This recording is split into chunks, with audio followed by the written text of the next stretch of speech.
I'm at the Royal Botanical Gardens.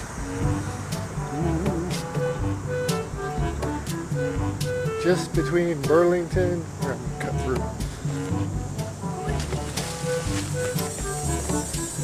Just between Hamilton, well really it's Burlington, is the Royal Botanical Gardens. Anybody in this part of Ontario, I'm sure you've been. And if anybody who hasn't, I'm going to take you on a walk. Well, I'm going to walk through some of it. It's actually huge. I don't think I've ever walked the whole thing, and I don't think my legs are up for it anyways. And I have no plan. I haven't checked the map, so there's different areas and different sections. And I'm not even sure which. I just had a cab driver drop me off, so I don't even know.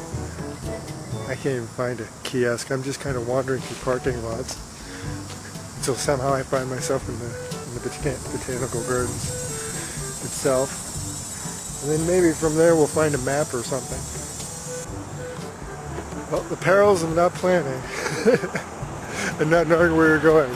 So I had the cab driver drop me off just after the bridge, but I forgot that it's kind of really two bridges really. So we jumped the gun, so I was at the ass end, nowhere near any of the facilities or the maps or anything really, just some parking lots. So now I have to hoof it a bit, and so I'm hoofing it across the bridge, and life is really teeming right now here. Because normally when I go in nature in parks, I don't get bitten.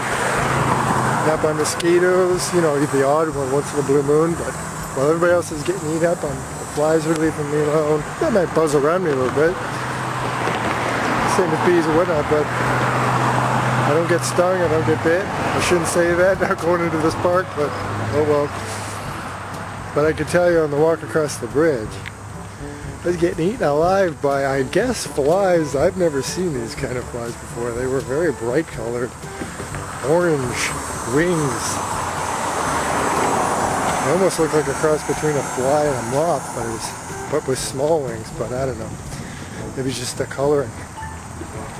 And it was just as you got near what looked like the stagnant water there, I started getting eaten alive. And so I can still feel the bites. They're stinging. So this is going to be an interesting day. Whee!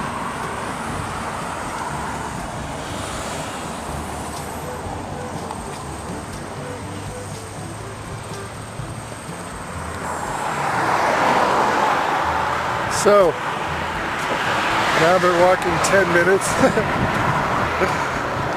And probably another 10 minutes I'll finally get to the main building, and I'm looking at this water and remembering that we had a storm last night, so this probably wasn't the best day to really do this. Well, if one is seeking perfect, perfect comfort, it's not the best day. I wasn't seeking anything except I just felt I wanted to go. So, yeah, I'm thinking with all this water churned up, the heat of the day, there's not a lot of wind. It's going to be kind of swampy conditions, kind of like being in a swamp. Bugs and humidity. But hey, that's nature too, right? We get so spoiled quite often. I was actually talking to the cab driver about this, and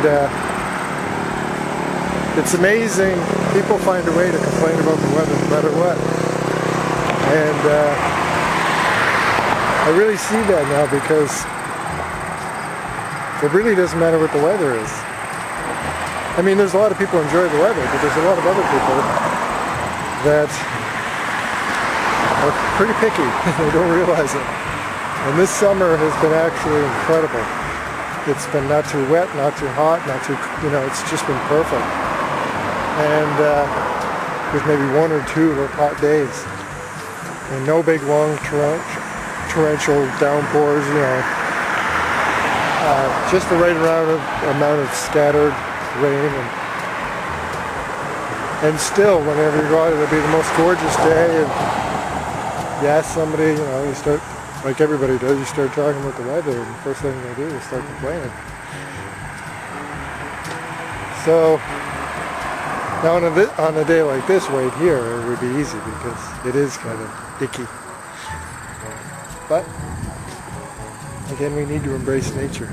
It's glorious no matter what it is. Sure, we can bask in the perfect days.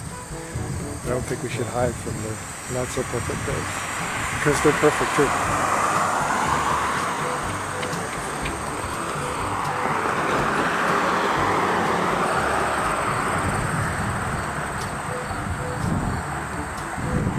So, I don't even know why I turned this on. Just to talk about the conditions, yeah. So any Hoosiers. I'm getting kind of close now. Should be fun, should be interesting. Be a great day in nature. And a great opportunity to appreciate the now, appreciate what is, as it relates to these conditions today. See you in a bit.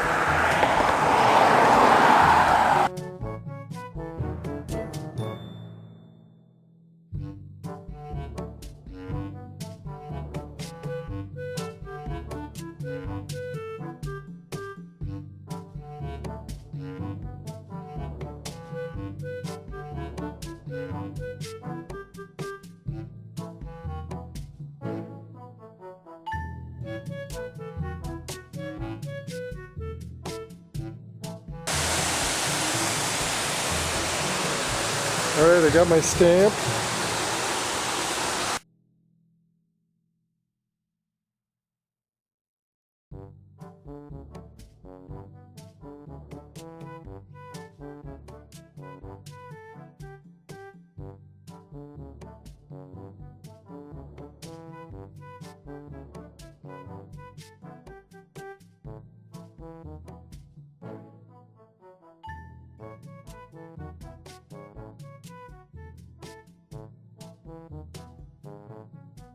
CEO Mark Munson. Our newest facility, the Camilla and Peter Douglas Atrium, was opened in 2009, and the design incorporated the environment in a big way. It has received gold certification status within the Leadership of Energy and Environment Design Standards, or LEED, which is the worldwide standard for green buildings. Let me show you some of the special features that make this green building gold. In this climate, heating uses a lot of energy, so does cooling. In this facility, we conserve energy in many ways. The atrium's concrete floor contains 2.5 kilometers of water-filled tubing like this. Hot water is pumped through this tubing during the winter. The tubing heats the floor, which radiates heat to the rest of the building. See the atrium's glass roof up there? Its design maximizes the sun's heating power in winter, directing its rays to warm the concrete floor. Special reflective coating covers the glass and reflects the summer's excess heat. Automatic roller blinds shade the room from hot summer sun. When it comes to light, we use the sun to our advantage. Room sensors control the lights, adjusting them so that they only get brighter when natural light levels are low. Although we're a botanical garden and love our plants, this living green wall is much more than just a show. The old stale air of this room continuously gets sucked to the plants and the root microbes where it gets filtered, humidified, and purified.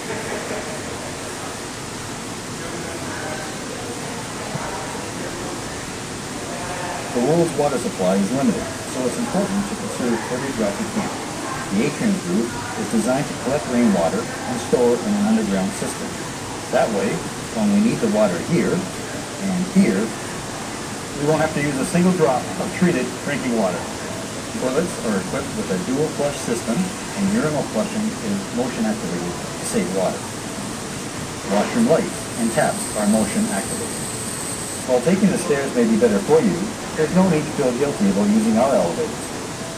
Built to use only a third of the energy of an average elevator, these machines are also oil-free. Plus, in the distant future, if they ever need to be torn down, 95% of the materials are recyclable. We could have used all new materials to build our atrium, but we reused wherever possible. This building is RBG's way of making smarter decisions today for a sustainable tomorrow. Enjoy your visit, and if you'd like to learn more about Royal Botanical Gardens or our atrium, visit our website at rbg.ca.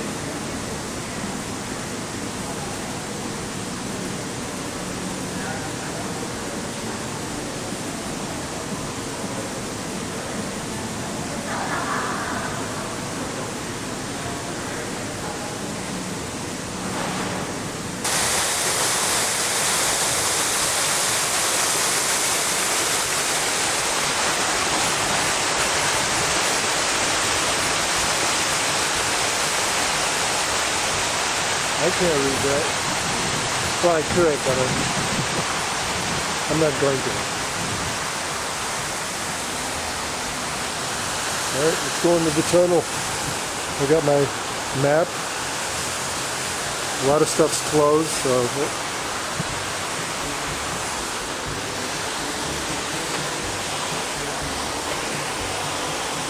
Oh, shit, man. They tell me when to come out and the door go back closed. Oh well. We got wood.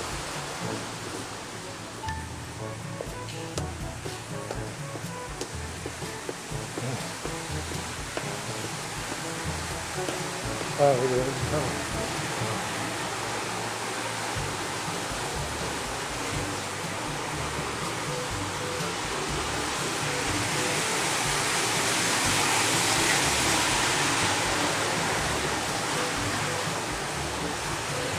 Go in the tunnel.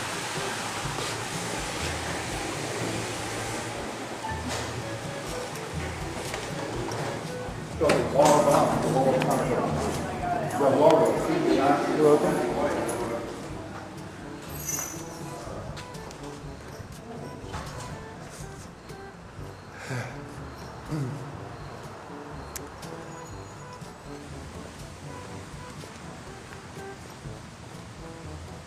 Que sera, sera, whatever will be with me. The future's not ours, you see. Que sera, sera. I can't hit that low note. Que sera, sera, whatever will be. The future's not ours, you see. Que sera, sera. I don't know why I'm singing that, it's just kind of feeling it. Find more and more as years go by. And I haven't been doing this my whole life. My dad was a real singer and I'm starting to find myself singing his songs.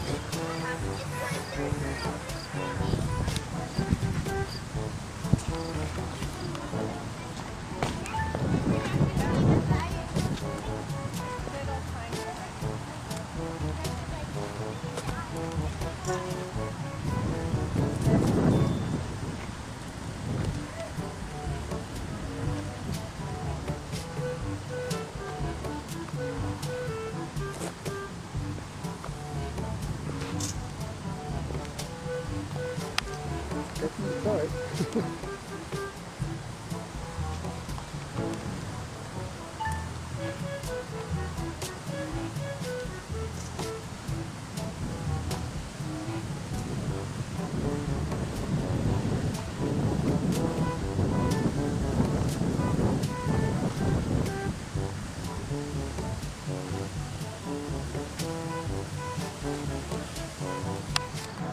Must be neat working here, eh?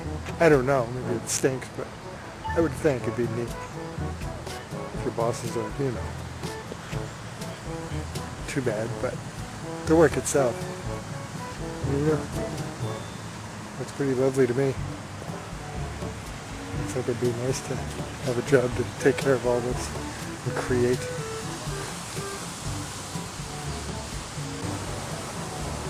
Well, taking a seat here. It didn't turn out to be bathrooms, it turned out to be a restaurant.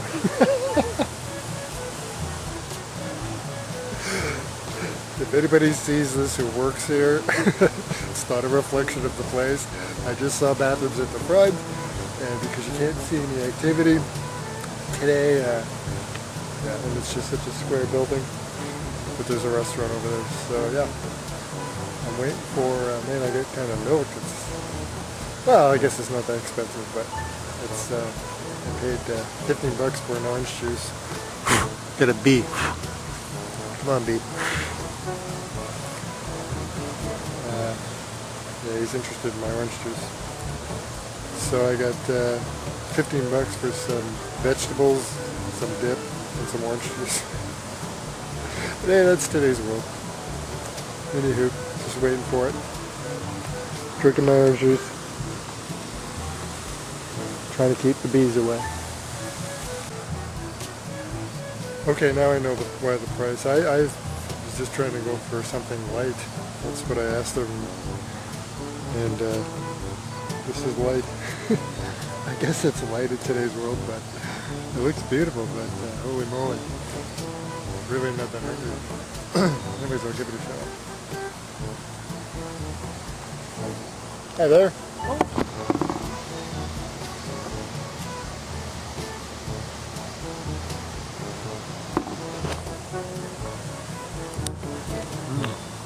Hummus, very garlicky.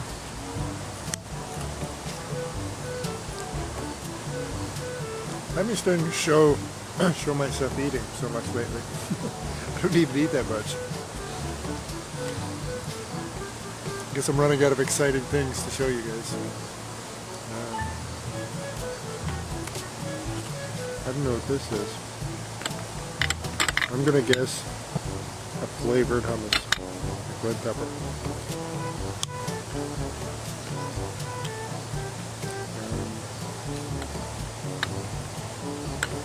Oh, that's cheese. I think it's a blue cheese or something.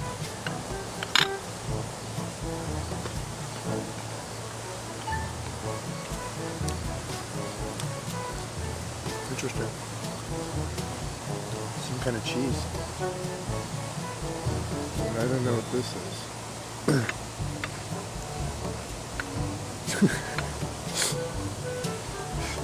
I'm sure there's a lot of people right now probably know exactly what this is. But for those who don't, can probably join me in the humor and about to put this in my mouth. I have no idea what it is, but you can see what it looks like. Well, it's besides veggies, so it can't be like a caviar. I think it's beans.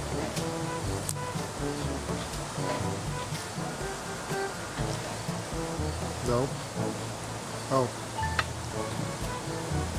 I think it's olives. Yeah, it's olives. Yeah, it was, but it looks like this and you don't know. But it's some kind of ground up olives. That's a relief. So we got mixture of peppers and cucumber and tomatoes and carrots, pita. So yeah, pretty nice little spread really. So back to this. This is too much food for me.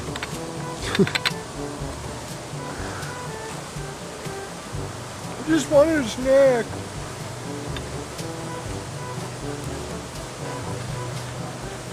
Just full of complaints. I know. What am I complaining about? What am I complaining about? Sitting on a gorgeous patio. Beautiful, comfortable weather. Talking to you fine people.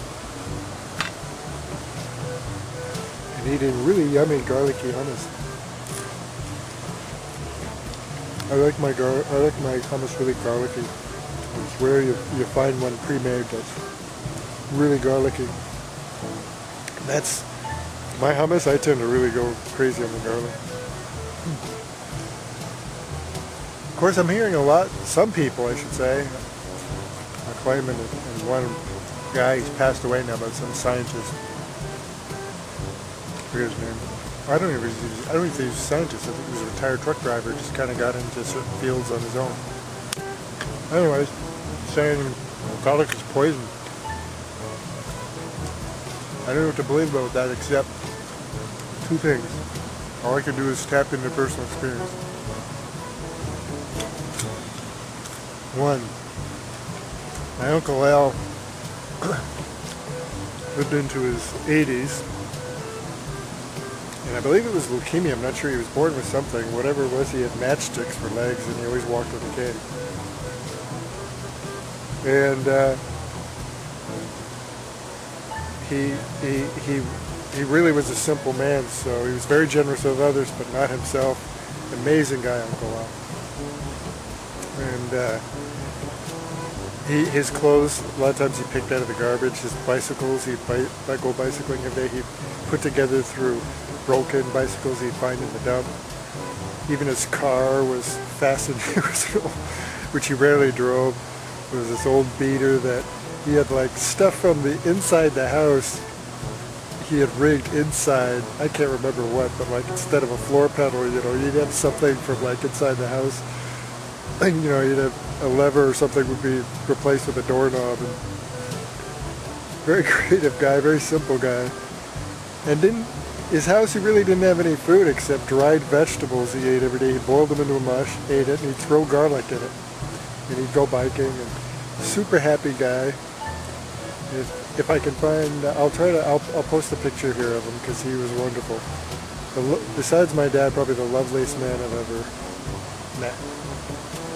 And always had a smile, was so lighthearted, never judgmental, never angry, he was just always, didn't matter what was going on or what was happening in his life, he was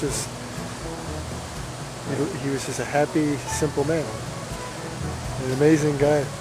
And he had one tooth. We used to cringe when we'd see him, because even though he didn't spoil himself, if he was at somebody else's house and they had food, he would just go nuts and he could eat forever. And he was so happy and enjoying it. And seeing him smiling, I remember eating corn on the cob and he'd have that one tooth, and that's it. And we'd always be waiting for that sucker to pop. We'd be like, oh, never did.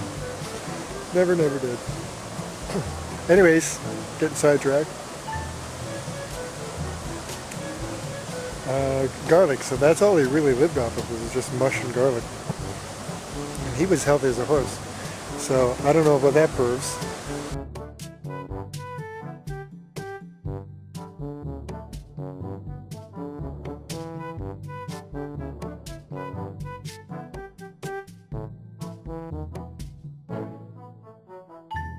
But more than that, my second point, which I think is more poignant, and that is, if it's so poisonous, shouldn't all of Italy and I'm sure there's other countries that have high step of garlic, shouldn't that have come out in those countries? Shouldn't they be wiped out?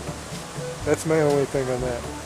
Now I know not all Italians necessarily eat garlic, but still, obviously a lot of garlic gets eaten and used over there, and probably some other countries, so I'm not sure about this garlic is poison thing. But I don't know. What do I know? So that's my little rant. I better get eating so we can get walking. Alright, so I'm going to have to be more particular about my shooting. Looks like I had a full battery and now I'm getting pretty low. So I'm getting pretty low and I haven't filmed much, so I'll try to film as much as possible. Right now we're at the Morrison Woodland Garden. So hopefully I don't run out of battery too soon. Filmed the whole film will be me eating at the and walking there. Anyways, look at this. Isn't this beautiful? So a nice breeze coming through.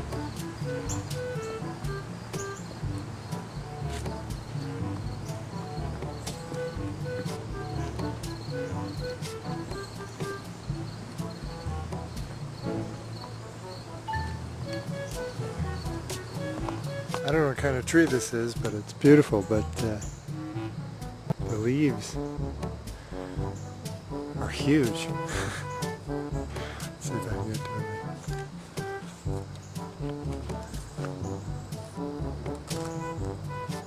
big leaves.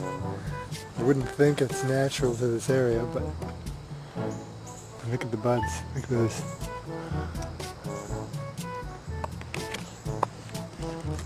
Interesting. It's just down in this little forest area here.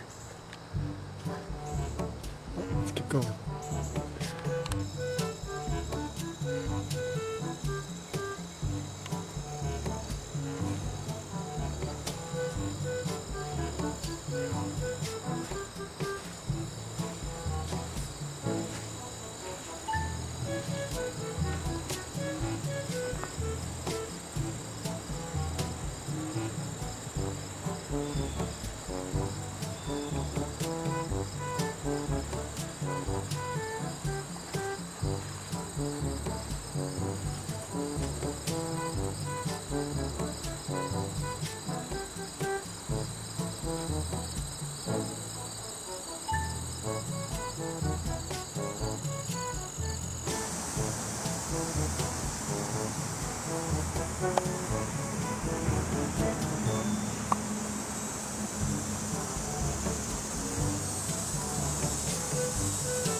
See if I can get close to them. They look like they might scare. It's like a parade.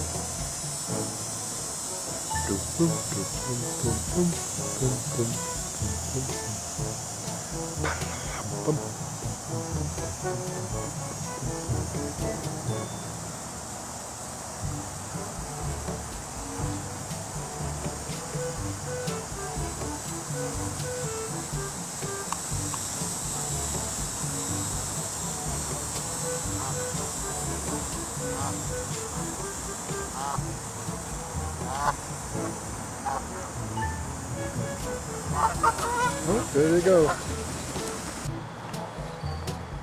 Ricola!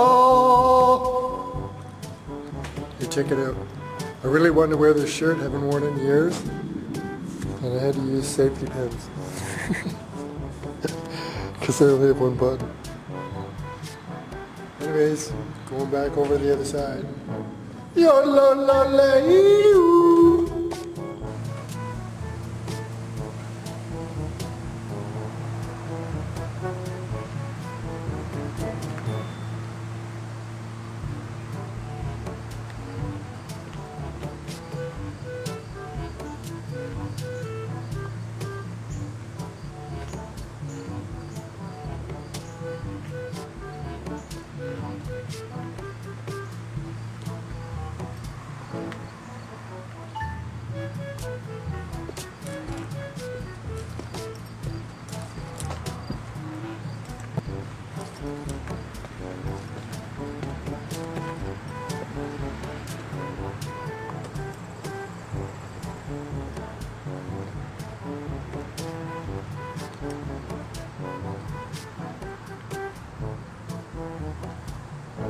Imagination Grove.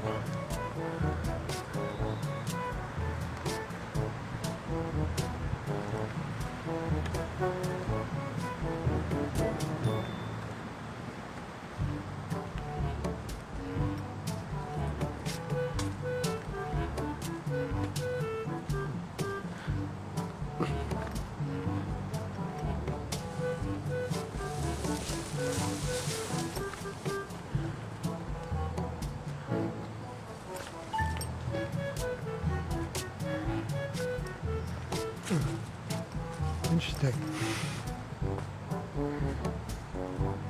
I'm lost.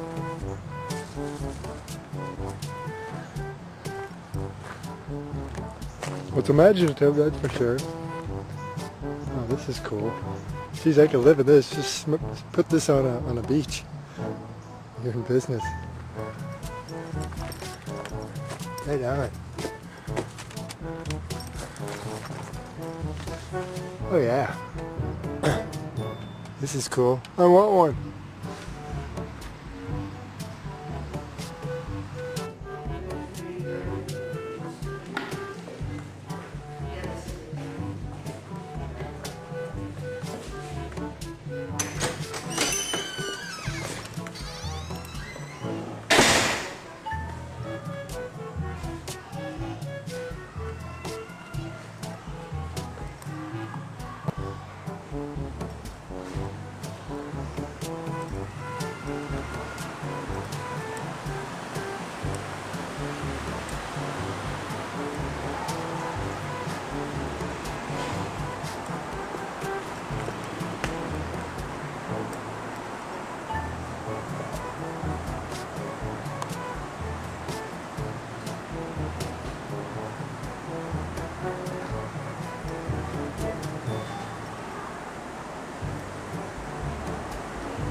Very cool. I'm not sure what it represents. It's very cool.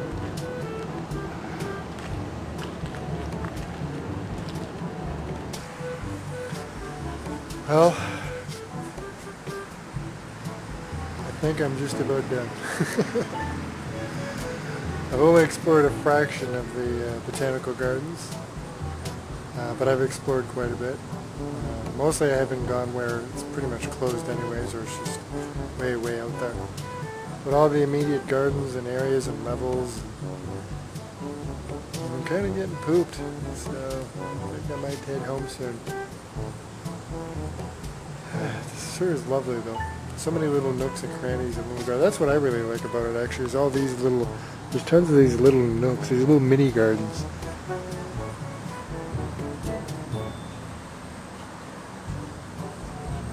That's what I would like, to have a home one day out in the country, but have little nooks like this.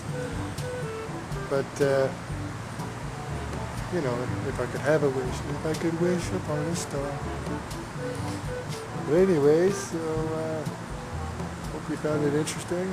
I didn't spend too much time filming the actual plants in detail and all the little details. There was so much because I thought better just to give you a broad picture, because I've been on empty for a while now. My camera, it's still amazing, it's filming actually.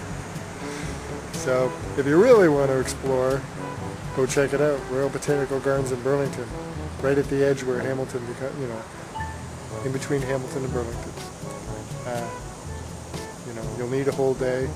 Bring supplies, bring lots of film and batteries and all that stuff.